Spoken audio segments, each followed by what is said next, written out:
I remember hearing Lenny Bruce, and I don't remember what year this was. When was Kennedy assassinated? Do you know what year that was? Mm-hmm. So it was after Kennedy's assassination. I don't know how far after Kennedy's assassination it was.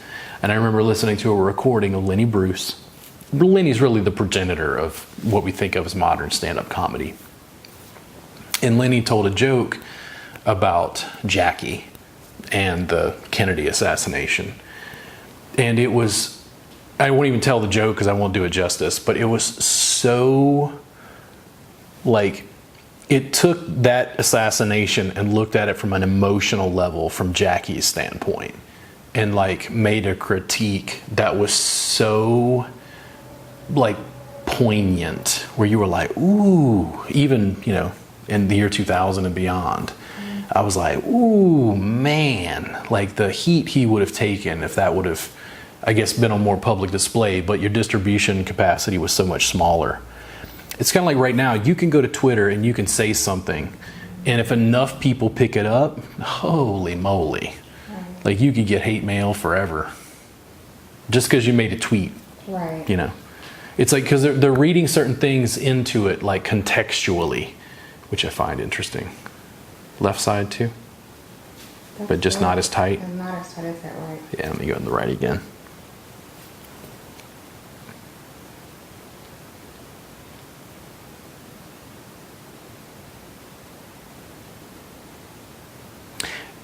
When I was discussing Dave Chappelle with my friend, I think it gets to the point where I literally feel like I'm starting to have a philosophy of comedy conversation about, like, ethics in social media, in, you know, stand up, which I think is a good conversation to have. It just has so much nuance that I think the public just doesn't think about. They're like, well, that guy said that, and I'm like, he's a comic. Like, he's supposed to poke fun in your sacred Right. cows. Like, that's how this works. Richard Pryor didn't make his career, you know, saying things people were used to. He talked about freebasing cocaine and made it funny. How was that? That's perfect. There we go. And there.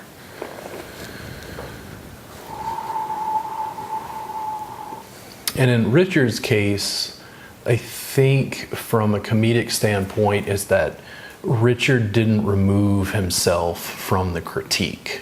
He made fun of himself and made it funny. And he was one of the first comics I remember who kind of personally went off the deep end and made jokes about it. It's like lights a match on stage and goes, what's this? Richard Pryor running down the street. Like that stuff, man, I can't even. Because who's going to get mad that Richard Pryor was making fun of himself? Right. Aha! And that's where some of the, you know, some of the stuff is. Right in there. How's that? It's good. Any referred pain at all? No. Okay. No, I'll take that back. It's in my elbow, actually. Okay. The bend of my elbow.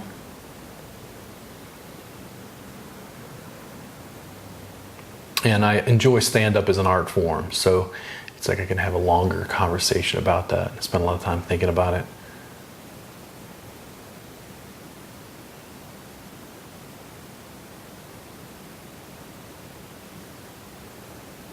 Further down? Or No, just the still. elbow again? Yeah, elbow again.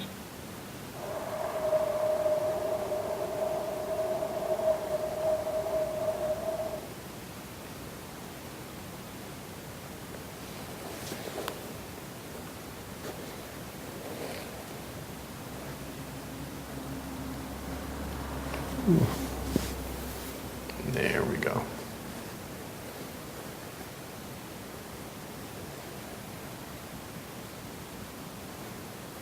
Right there. Mm-hmm. That's the thing. I'll be at a party and they don't understand. I just broke into a comedy routine. They just think I'm the same person. I'm not. Well, you are. I changed form. I was like a chameleon. Well, so I did a little bit of open mic stand-up comedy in Baton Rouge years ago. It was horrible, by the way. I never really found my voice. Let's put it that way. That was funny. And a lot of people, like some of the most successful stuff I did, one of the other comics was like, dude, it's just like Andy Kaufman. And I was like, whoa. I was like, dude, I don't even consider Andy Kaufman near my top 10. And I think what it was not having the deftness, not having the skill to do everything correctly. What I could do is make the audience uncomfortable because they couldn't tell where the comedian started and the guy ended. And they're like, there were skits I did where people were afraid I was going to come off the stage and beat people up. They're like, this guy's lost his mind. We don't even know what's going on anymore. Right. See, insane. But it got their attention. You could hear a pin drop because they were waiting to see what was going to happen, and that was what Andy Kaufman did. It's like he kind of engaged people's anxiety. Ooh, right Yeah. there. Yeah. That one's kind of hard to see. Can you describe that? So I'm getting into her anterior scalene, but because of the hair and whatever else, it's hard to get a view. I'm behind the sternocleidomastoid, the SCM, and I'm sort of sinking down into the neck, but I'm definitely into the front, into the anterior scalene. You'll see other videos on my channel if you get on YouTube, type in anterior scalene with my name. There's also a series where I show you how to work this on yourself. Right. There. That one's going into the elbow. See, that's the gurgling that the guy wants. So how do we get that on camera? I would have to set up a mic. That would be pretty technical. And I think technically, I think we could do it it could be done. if it was completely quiet and worked on people. We could make a video that was nothing but stomach gurgling for like an hour, and you just And you hear every car that drove by. you just loop all of the stuff to. Oh, that's true. You'd hear the cars. You could loop all of it together.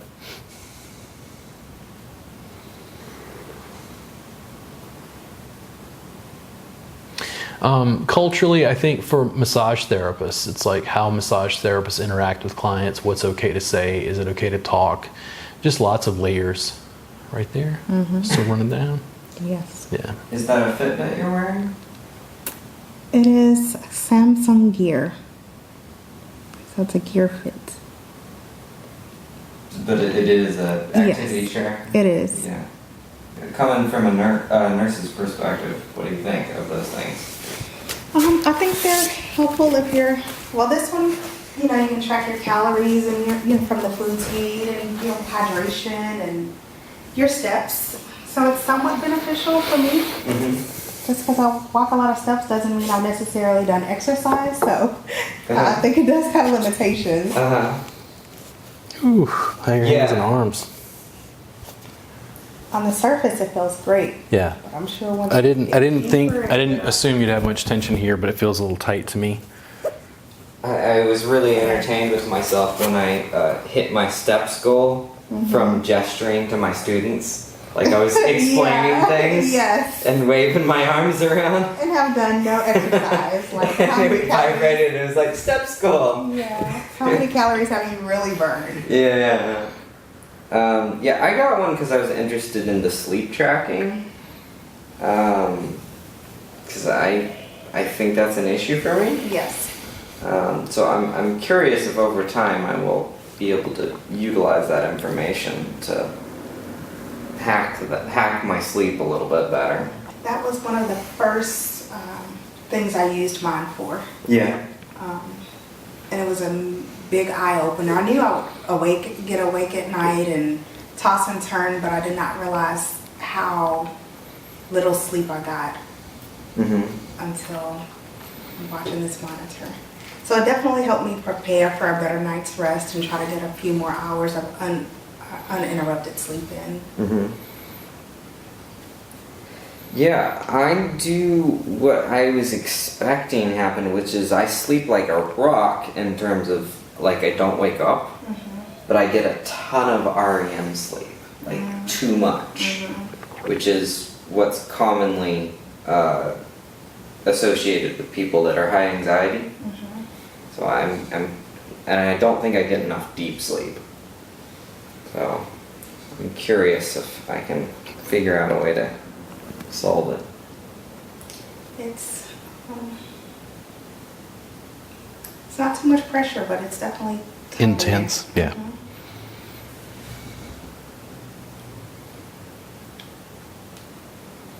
But you don't have any hand or arm pain? No.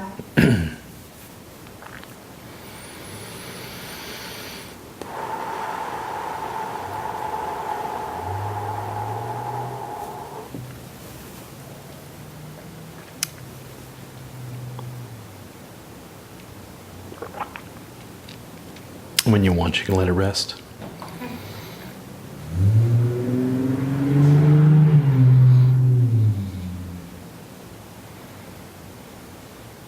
I do lots of typing, so I'm not surprised. Alright, you want to close this video out with any explanation or where people can go? Just a big compression to our forearms here. We are currently running a free trial for our subscription service, which means there is a vault of 370 to 400 hours. I haven't even totaled it yet. 400 hours of my video instruction from my group classes, private trainings is free right now. You can click the link down below to go ahead and sign up for that. Your first month is free. It's $7 a month. After that, we have a private Facebook group where you can ask questions and get answers. I just continue to work with you. I've started to think of it as an online apprenticeship. So I will see you guys again soon, and I thank DeAndre for coming in for the session today.